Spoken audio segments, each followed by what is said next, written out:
So Donald Trump absolutely dominated the Nevada caucus last night, as expected. And I told you guys on Monday that I now have him at 80% to be the Republican nominee. I just simply don't see anybody overcoming him. I think Ted Cruz is kind of lucky to even get as far as he's gotten, because I view him as like the Rick Santorum of this year's election, or of this election. And you know, he's got the backing of like Glenn Beck and Rush Limbaugh and Mark Levin, and this is a guy who might be silly enough to genuinely believe that that helps him. I don't even think it helps you in a Republican primary, believe it or not, because as we've seen the last two primaries, who won? Mitt Romney and John McCain. Now, they didn't win the general election, but those are the people who got the nomination for the party, and they just happen to be the more moderate person on the stage each time. Now, I get it. It's a Republican primary. They're all extreme to one extent or another. But they were the most moderate. If you come along and you say, oh, yeah, I got Rush Limbaugh backing me and Mark Levin and Glenn Beck, there's only a tiny, tiny percentage of the American electorate that hears that and goes, oh, yeah, I like that. It's the AM talk radio crowd, which is dying out faster than you can imagine. So I don't see Cruz overcoming Trump. I don't see Rubio overcoming Trump because he's the glitchy Marco bot. I mean, he's the horse that the establishment is going all in on now. He's raising a tremendous amount of money from Wall Street and your classic Republican donors. But the problem is, he is most likely to fucking faceplant. We saw it in one of the debates where Chris Christie owned his ass repeatedly, and he went to the robotic same line 4 times over. We saw it when he reached for the water bottle in the middle of his response to the State of the Union. He just comes across as a man-child because he's a man-child, and because he's just a puppet for the corporations and the special interests. So Trump is this phenomenon that's just, running roughshod over everybody. And yesterday was another example of that. Guys, he basically doubled the votes of the person who came in second, which is Marco Rubio. But I noticed another angle to his dominance last night when I was watching MSNBC, of all channels. And not only does he get more media coverage than everybody else, which is a given, and we all already knew that. I mean, they'll show entire Trump speeches in the middle of the day on all the different 24-hour news networks. He also effectively controls the narrative through strength and repetition. And this is something that the other politicians haven't caught on to, and it's something that can be really, really effective because we have such a shitty mainstream media in the country. So the example that I noticed last night was he went on and on about Ted Cruz being a liar and Ted Cruz being a bad person, and this speaks to his character and this and that. And in this example, it actually happens to be true. Like, he is a liar, he is a bad person. You can go on and on about that. But the thing is, he says it and he repeats it, and then instead of the media being intelligent and being rational and fact-checking and saying, okay, yeah, you could find examples of Ted Cruz lying and this and that, but here are also examples of Donald Trump lying. They don't do that. The mainstream media climate is so dumbed down that they're just robots, and they just only talk about the horse race aspect of this. So if Trump comes along and he gives the most aggressive arguments and he keeps repeating it and he's really confident, well, then when you go to the mindless parrots that are on the different news networks, what do they say? They go, well, Donald Trump today repeated the attack that Ted Cruz is a liar and Ted Cruz is a bad person. And here are the examples that he gave of that, whether it's the misleading mailer that was sent out in Iowa or the lie about Ben Carson or this or that. And then they keep talking about it and they go on. And the next thing you know, the entire segment is about Trump, and it's all about how he framed it. So when you do that, the guy gets the most coverage, the guy gets his framing and his narrative pushed out there, and then the only time that the various news networks disagree with him is what? Not when he says something absolutely insane from a policy perspective, when it's something politically incorrect that he says. So, for example, you'll find more coverage of Trump kind of calling Ted Cruz a pussy in a rally than you'll find of any of his policy positions. And you'll find more coverage of him, being a dick to protesters in the crowd than you will of any of his policy positions. So understand something, guys, and this is even true of liberal voters. If your outrage machine only gets revved up when it's like, oh, did he just call Ted Cruz a pussy? Oh my God, that's so wrong. Tisk, tisk, let's shake our finger at you and say how unpresidential this is. Conservative voters, even liberal voters are going to be like, okay, yeah, we get it, unpresidential, whatever, but give me more. What's going on here? This isn't something to all day long run. Look at how outrageous this is. He was mean. There was a story the other day about how he said something fucked up about reporters. Of course, it's Donald Trump. And then you have his people in his rally point to an NBC reporter in the audience and say something like, boo, you guys suck, or something to that effect. And this was the biggest story of the day in terms of Trump. Other than his framing and his stuff that he talks about, Ted Cruz a liar, this and that, the biggest part where they came out against him was, oh, he wasn't nice to reporters. That's so mean and so rude. Isn't that unpresidential? And anybody's going to go, so what? I get it. It's not presidential. And then, and there is no and then. And that gets to the main point here. Donald Trump controls the media narrative because the media doesn't do their job. If the mainstream media in America just did their job, Donald Trump would have no chance of being the Republican nominee.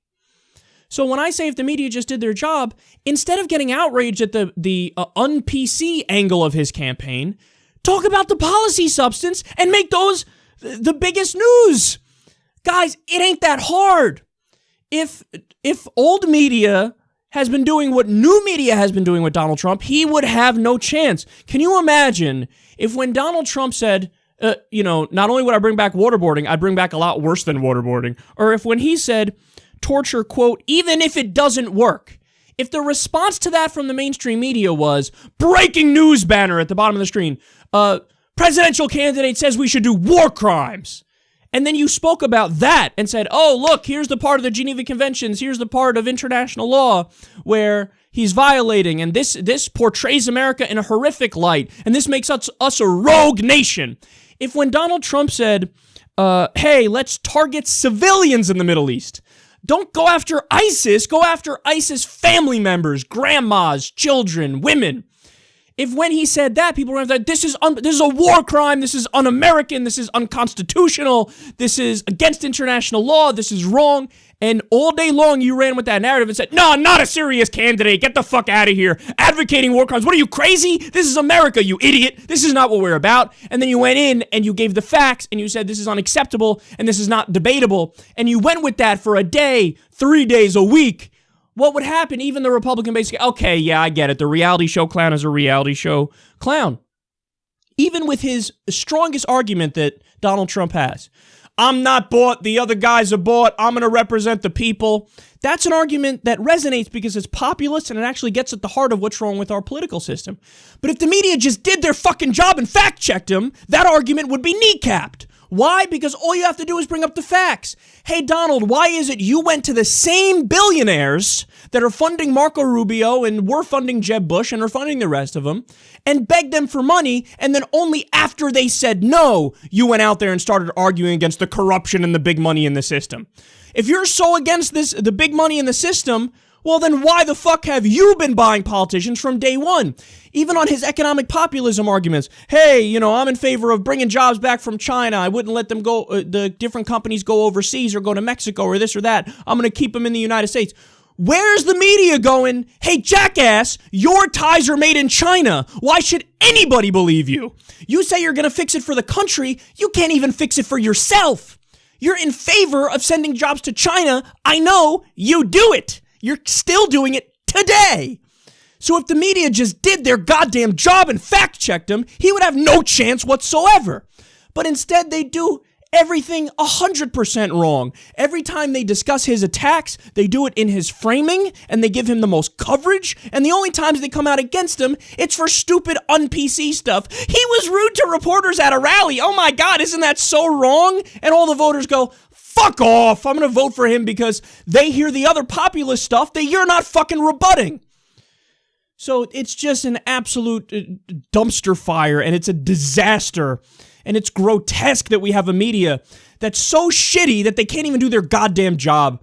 And understand something, man, this all goes back to what I like to call the neutrality bias of the media. There's false balance and false equivalence in the mainstream media today. Obviously, Fox News is biased towards the Republican. Everybody knows that. MSNBC is biased towards the Democrats. Everybody knows that. But CNN, NBC, the nightly news, all the nightly news shows, they have what's called a neutrality bias, which is, hey, you have to say everything is 50-50.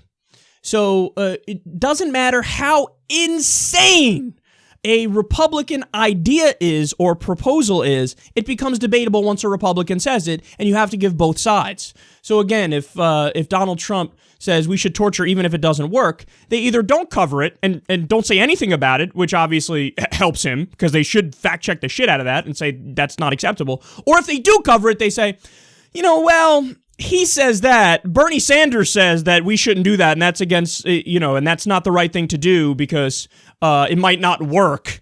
Never an angle of international law violates international law. Never that, because when we do it, it's okay. So, hey, it's debatable here, let's throw it out there. Well, then the Republicans get to say anything and drag the spectrum so far to the right that we're bordering on fucking fascism. And then when the Democrats respond, hey, that's not right, they go, well, that's your opinion. So we have two sides here. Let me give you both sides, even when it's not a debatable thing. You see it even with stuff like climate change. Indisputable. It's a scientific fact. It's a fact. And they go, well, the Republicans say this, the Democrats say this. So in reality, what is a neutrality bias? It's a conservative bias. It effectively is a conservative bias. Because when you pretend like everything is 50-50, and you don't actually fact check the people who are wrong, what happens? Well, the Democrats are correct much more often than the Republicans are. So if you portray it as 50-50, you're biasing the system in favor of the conservatives. You're going with kid gloves at the conservatives. And also, let's understand another angle to this. The media, the mainstream media, is deathly afraid of being accused of having a liberal bias, because Republicans have been doing that for decades now. They say, oh, liberal bias, liberal bias, liberal bias, liberal bias. So in order to counter that, what do? Look at what Anderson Cooper did the other night when he was talking to Republicans. Do you sing musicals to your wife? What's your favorite guilty pleasure? And meanwhile, and then with the Democrats, what do? Explain to me why you're better than a dictator in Latin America. Explain to me why there's not going to be rationing under your healthcare system. And it goes on. Be super hard on the Democrats. Even Hillary Clinton, they're harder on than any of the Republicans. Your Wall Street speeches, tell me what's going on with your Wall Street speeches and why won't you release the transcripts? And again, I want her to release the transcripts, to be clear here, but they ask her a tough question, and it's fucking hold hands and sing kumbaya with the Republicans to avoid, the charge of you have a liberal bias. Guys, if the media was being factual and the media was doing their job, they'd have to keep it real and just give the facts regardless of where they lead. And the facts are the entire Republican Party has become a fucking joke. And Donald Trump is the biggest joke of all of them. But because they don't do the basic thing of saying, hey, you're wrong on this, this, and this. This is outside of the realm of debate. This is unacceptable. This is a war crime. Because they don't do that, Donald Trump sets the framing and runs roughshod over everybody. So, I told you guys the other day, 80% chance of Donald Trump winning the Republican nomination. And should you be afraid about a general? Abso-frickin-lutely. There's a new poll the other day. He beats Hillary Clinton by 2 or 3 points. Now, that's within the margin of error, and there's a long way to go. So, anything could happen in that time. Don't get me wrong. I'm not saying he would definitely beat her. But does he have a shot? Absolutely. And if he hits her on her corruption, it's a wrap, son. It's a wrap. Now, Bernie beats him by 13 points. That's a much different race. I think Bernie would win that race. I think he'd win it fairly comfortably. But the way it's going right now, if everything stopped today, be Hillary Clinton versus Donald Trump, and that could be a disaster for the country. Because the media refuses to do their goddamn job, we might soon be saying President Trump